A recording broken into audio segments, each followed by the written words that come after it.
So the project that we've been working on over the course of the jam is called Starbloom. Starbloom is meant to be a location-based science fiction role-playing game which has a focus around growing things on the surface of the planet with the objective of eradicating a species of plant called the dark vine, which is taking over the entire universe.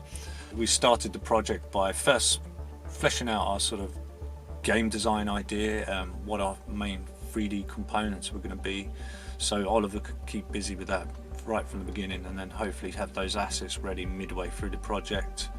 The same again for Gareth, who's working on the audio. I wanted him to be able to focus on what needed to be created without having the visual cues.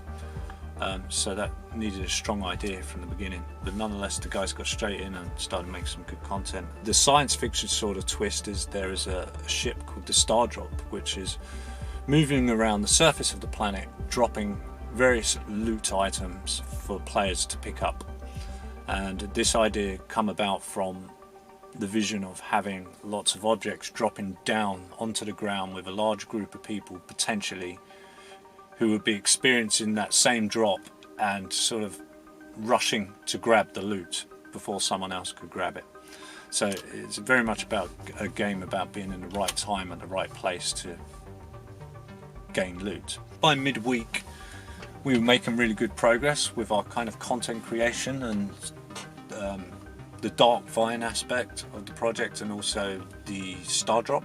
So we sort of had three main components to our projects, one being the dark vine itself, so I wanted the players to be able to see the dark vine and get a sense of fear when they see it and know why they're playing the game. And then at that point, once they're introduced to the dark vine, they get introduced to the star drop, which then should be sort of awe-inspiring and quite exciting for the player.